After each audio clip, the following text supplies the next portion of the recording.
Okey, dalam video ni kita akan tengok toxic metabolite dan pH.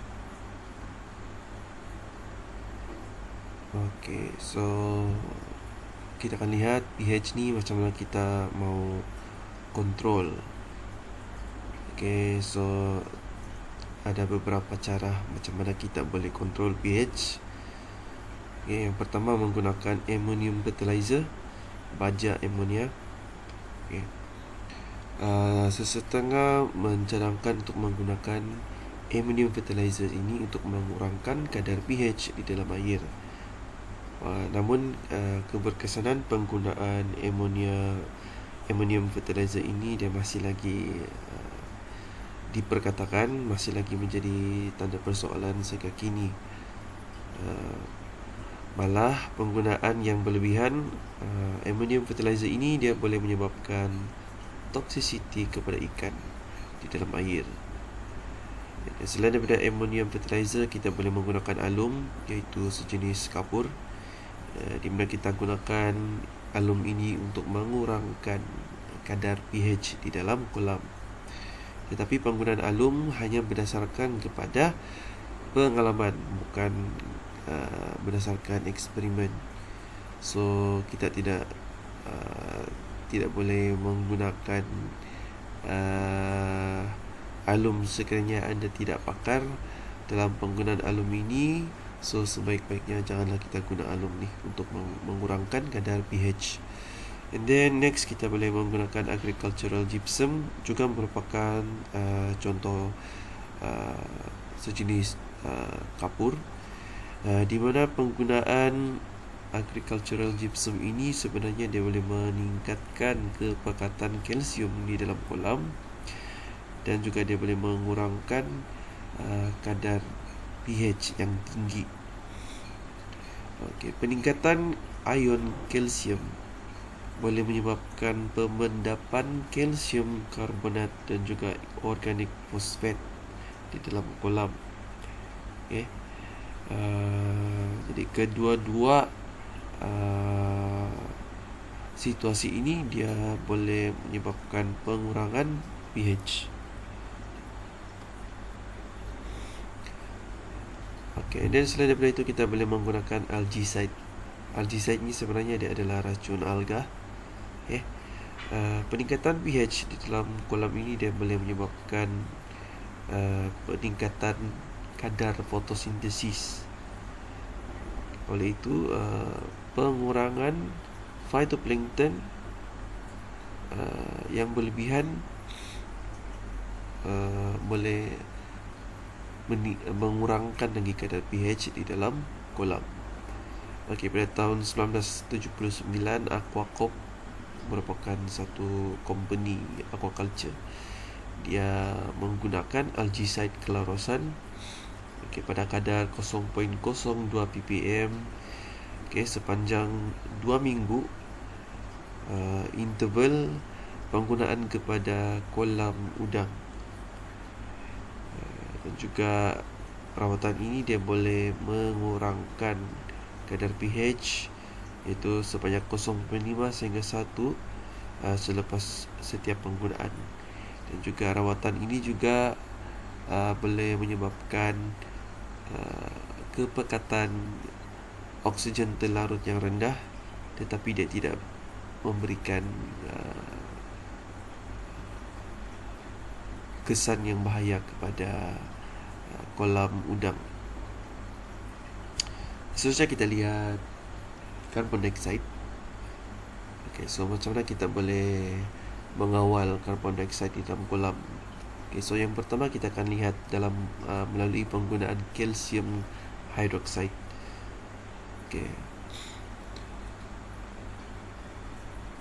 Okey, sebelum itu kita kena tahulah macam mana carbon dioxide ni dia boleh menjadi tinggi secara tiba-tiba di dalam air pada kolam kita.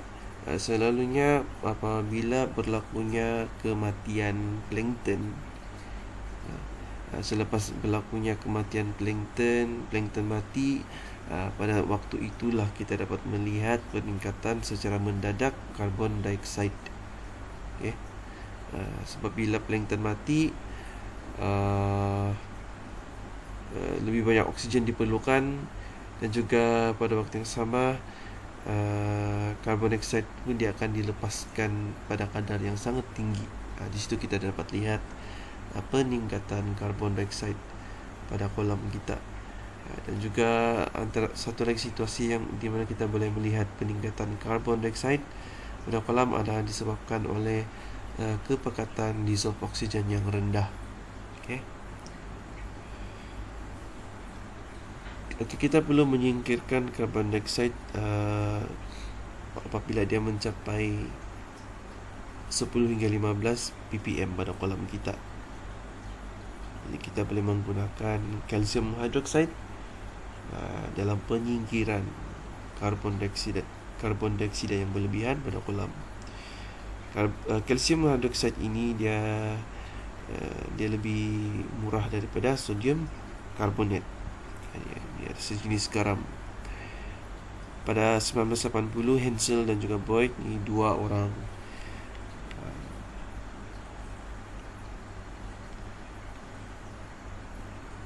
aquaculturist lah, menunjukkan penggunaan kalsium hydroxide ni dia tidak boleh melarut secara completely, secara penuh lah. Okey, jadi apa yang kita boleh buat, kita kena berhati-hati dalam penggunaan kalsium hydroxide untuk memastikan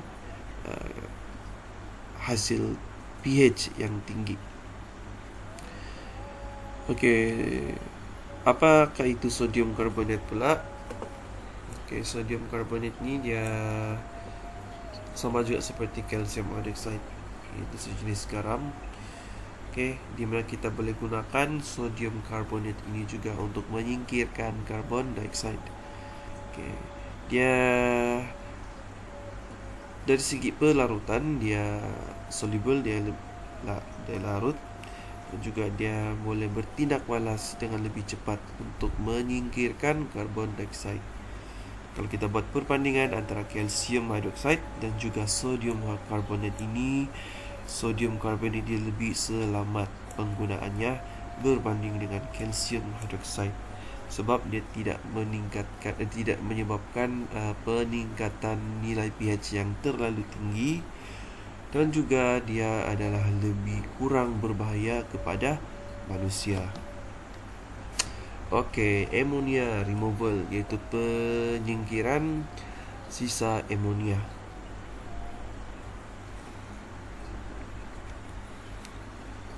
Okey, gabungan antara high total ammonia nitrogen concentration, iaitu kepekatan ammonia nitrogen keseluruhan, apabila bergabung dengan peningkatan pH pada kolam, dia akan menyebabkan toksik kepada ikan dan juga apa-apa hidupan yang tinggal di dalam kolam.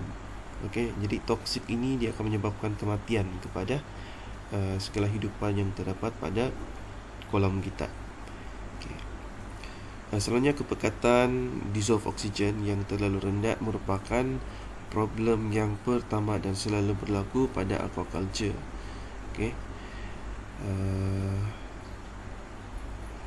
Menjadi satu situasi yang sangat jarang bila berlakunya ammonia yang berlebihan, kecuali pada kolam tersebut ada sistem aeration. Okey. Jadi sekiranya kita ada sistem aeration, jadi sangat jaranglah untuk kita mengalami masalah ammonia dan juga dissolve oksigen yang rendah. Okay. Tetapi sekiranya kita ada aeration, ada sistem aeration pada kolam kita, dan juga apabila kita berikan pemakanan kepada kita punya ikan di kolam, bila kita tingkatkan ataupun kita memberi makan yang berlebihan kepada ikan pada kolam kita, itulah akan menyebabkan ammonia itu, ataupun permasalahan ammonia itu dia akan menjadi satu faktor, satu limiting factor pula. amonia ni dia akan menjadi satu masalah pula disebabkan oleh terlalu banyak makanan diberikan kepada ikan pada kolam ataupun tangki.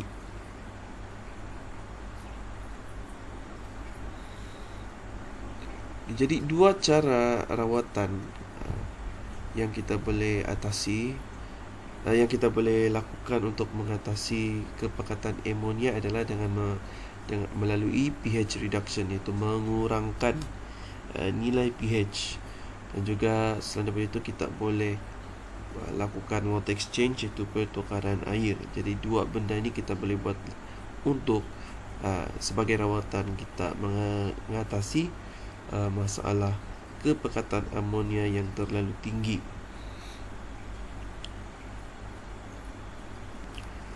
Walau bagaimanapun, cara dengan mengawal amonia toxicity melalui pengurangan pH tidak digalakkan kecuali apa-apa emergency ataupun kecemasan. Kaedah rawatan dengan mengurangkan pH melalui thinning. Thinning ni adalah satu proses di mana kita mengurangkan phytoplankton blooms di permukaan kolam ataupun tangki ini, boleh menyebabkan kehabisan oksigen pada kolam kita, dan seterusnya dia boleh mengurangkan kadar pH pada kolam. Manakala untuk penukaran air, iaitu water exchange, pada kolam ataupun tangki kita boleh kurangkan separuh daripada air kolam tersebut, dan juga kita boleh refill ataupun isi balik dengan menggunakan air yang mempunyai total ammonia nitrogen yang kurang. Dan proses nitrification dia boleh berlaku dengan pantas sekiranya ada dissolved oxygen yang cukup. Jadi apa yang kita boleh buat, kita boleh memberikan sistem aeration untuk mempercepatkan proses nitrification. Dan sekiranya phytoplankton berkurangan, kita boleh bantu untuk meningkatkan lagi phytoplankton ini dengan memberikan bajak fosfat.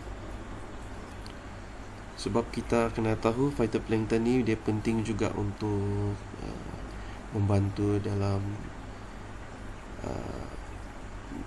memberikan dissolved oxygen kepada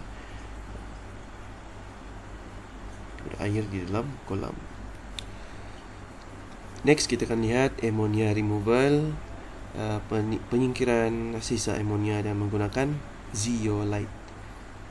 Zeolite ni dia adalah sejenis bahan kristal, yang hasil daripada pembentukan bahan-bahan di kerak bumi, terhasil secara semula jadi. Kebanyakannya digunakan di dalam sektor agriculture dan juga industri. Natural zeolites. Zeolite semula jadi dia adalah hasil daripada mineral clay. Clay itu adalah tanah liat lah. Clay minerals aluminosilicate. Pada kolam air, kepekatan amonium adalah dalam lingkungan 1 hingga 5 ppm. Itu adalah ideal lah, yang selalu. Kepekatan amonium dia adalah lebih kurang berbanding dengan cas-cas kation, iaitu sodium kation, potasium, kalsium dan juga magnesium. Penggunaan zeolite untuk menyingkirkan sisa amonia di kawasan air payau ni dia lebih kurang efektif berbanding dengan air tawar, disebabkan oleh kepekatan ion positif yang terdapat pada brackish water.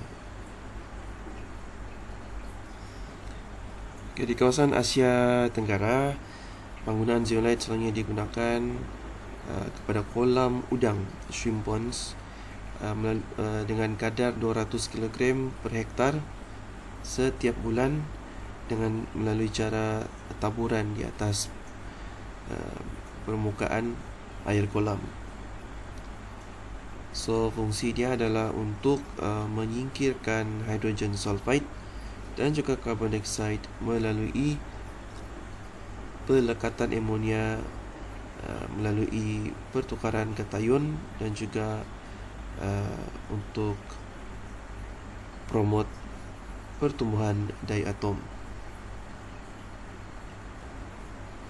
Jadi sebenarnya penggunaan zeolite digunakan pada kolam sebenarnya masih lagi kurang memberangsangkan, disebabkan oleh dari segi keberkesanannya.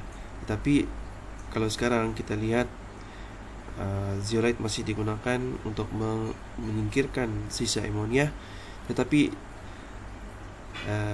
dia lebih, penggunaan zeolite ini lebih kepada penggunaan untuk akuarium dan juga tangki-tangki ikan yang kecil.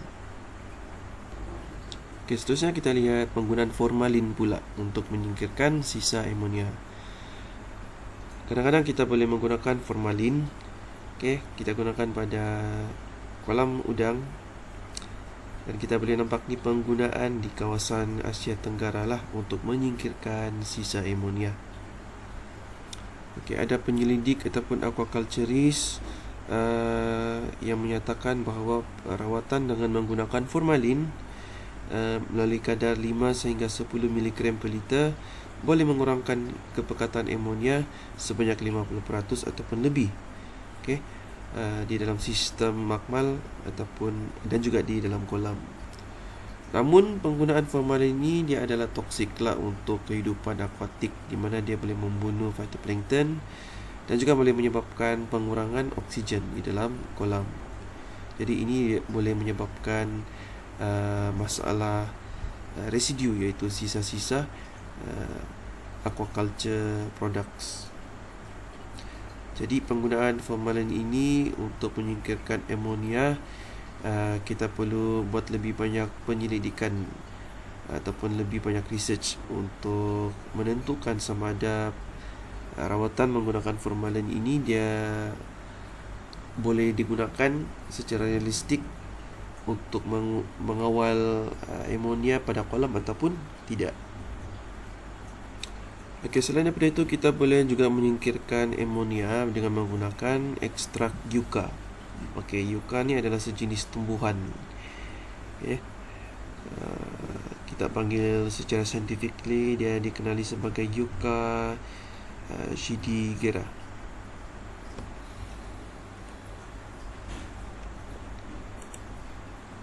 Okay. So, ini saya bagi tunjuklah yucca macam mana dia punya bentuk ni. Okey, ini adalah tumbuhan yang kita boleh ekstrak daripada tumbuhan ini untuk menyingkirkan sisa amonia yang berlebihan lah.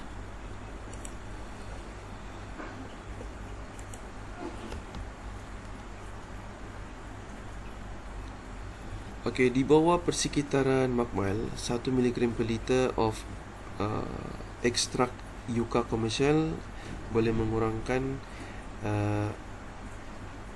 amonia yang kepekatan amonia tidak terayun sebanyak 0.1 sehingga 0.2 mg per liter.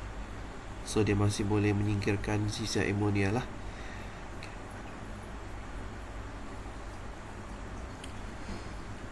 Jadi rawatan kolam dengan menggunakan yucca ekstrak ini dijalankan pada setiap 15 hari dengan menggunakan kadar 0.3 mg per liter yucca ekstrak, dan juga dilaporkan dari segi kepekatan amonia dia lebih kurang. Dan juga pada kolam udang ni, udang dia boleh survive dengan lebih baik pada kolam yang telah dirawat dengan menggunakan yucca ekstrak berbanding dengan kolam biasa. Jadi di sini kita boleh lihat penggunaan yucca ekstrak yang boleh menyingkirkan sisa amonia pada kolam. Okay, ini adalah cara pengendalian kolam, macam mana kita menyingkirkan sisa amonia berlebihan. Okay, so yang pertama kita kena maintain steady state phytoplankton bloom, and then seterusnya kita kena menggunakan high quality feed. Okay, tetapi cuba elakkan untuk menggunakan feed yang tidak mempunyai protein yang berlebihan. And then seterusnya kita boleh cuba untuk menyingkirkan lapisan blue green algae. Okay. Kita boleh menggunakan algicide lah, iaitu racun alga. And then step yang keempat, kita keringkan dasar kolam dan juga kita rawat dengan menggunakan calcium oxide untuk menghilangkan amonia.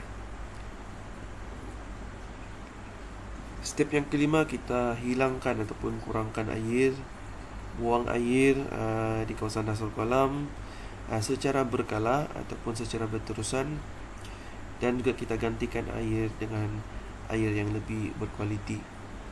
And then step yang keenam, kita kurangkan nitrogen inputs pada fertilizer itu membajak sebanyak yang mungkin. And then yang ketujuh, apabila kita nampak ada peningkatan amonia yang lebih daripada yang sepatutnya, kita boleh kurangkan pH. Dan yang seterusnya, yang terakhir, kita pantau kepekatan amonia dan sentiasa aware lah dengan apa-apa masalah.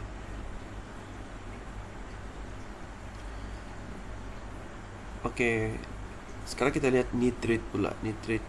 Okey, jadi prosedur yang paling mudah untuk mengatasi masalah toksik nitrit ini adalah dengan merawat air kolam kita dengan menggunakan sodium chloride ataupun calcium chloride. So macam mana kita penggunaan sodium chloride ataupun calcium chloride ini, kita boleh kurangkan dia punya ratio molar nitrit to chloride. Okay, ada penyelidik ataupun aquaculturist yang mencadangkan nisbah 10:1 dan ada yang cakap 20 hingga 1. So kaedah rawatan menggunakan sodium chloride ataupun calcium chloride ni, dua jenis garam ini selalunya kita buat melalui taburan ke atas kawasan permukaan kolam, okay, di depan aerator. Kenapa ada aerator? Supaya aerator ini dia boleh membantu untuk menyebarkan dan membantu dari segi dissolution ataupun pelarutan garam tersebut, iaitu sodium chloride ataupun calcium chloride. Selain daripada itu, water exchange, itu penukaran air, juga sangat efektiflah untuk membantu untuk mengurangkan kepekatan nitrit pada kolam-kolam kecil.